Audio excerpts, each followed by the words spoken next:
প্রতিনিধিদের তথ্যচিত্রে প্রবাসের সংবাদ জানাচ্ছেন আব্দুল মালেক।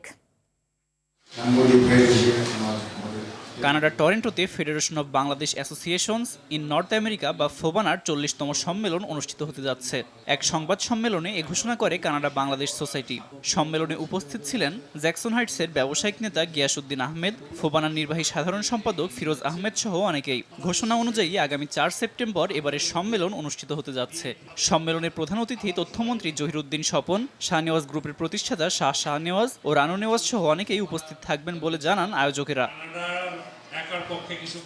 সৌদি আরবের মক্কার জুমুম আল খায়েফে স্বেচ্ছাসেবক দলের পক্ষ থেকে এক গণসংবর্ধনার অনুষ্ঠানের আয়োজন করা হয়েছে। সভায় সভাপতিত্ব করে আমির উদ্দিন। প্রধান অতিথি ছিলেন ছাতক উপজেলা বিএনপির সিনিয়র যুগ্ম আহ্বায়ক মোশাররফ হোসেন। প্রধান বক্তা সৌদি আরব পশ্চিমাঞ্চল স্বেচ্ছাসেবক দলের আহ্বায়ক আলমগীর হোসেন। এছাড়া আরও উপস্থিত ছিলেন আলাউদ্দিন, আমজাদ হোসেন, আব্দুর রহিম, সালাউদ্দিন জনি, নিজামুদ্দিন, আব্দুল বশির, আব্দুল ইয়াসির, জুয়েল আহমেদ সহ অনেকেই। এ সময় সবাইকে সৌদি আরবের আইন মেনে চলার আহ্বান জানানো এবং বৈধ পথে রেমিটেন্স পাঠানোর মাধ্যমে সরকারের অর্থনীতির চাকা সচল রাখার আহ্বান জানানো হয়। সৌদি আরবের আল জুবাইলে যাত্রা শুরু করেছে ট্র্যাক কনসালটেন্সির 4র্থ শাখা। প্রবাসীদের দীর্ঘদিনের দাবির প্রেক্ষিতে একই সাথে বিভিন্ন ধরনের সেবা দেওয়ার লক্ষ্যে এই উদ্যোগ নেওয়া হয়েছে।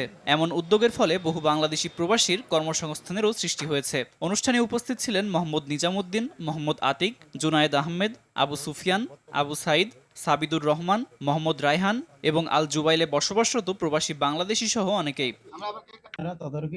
আব্দুল মালেক, RTV।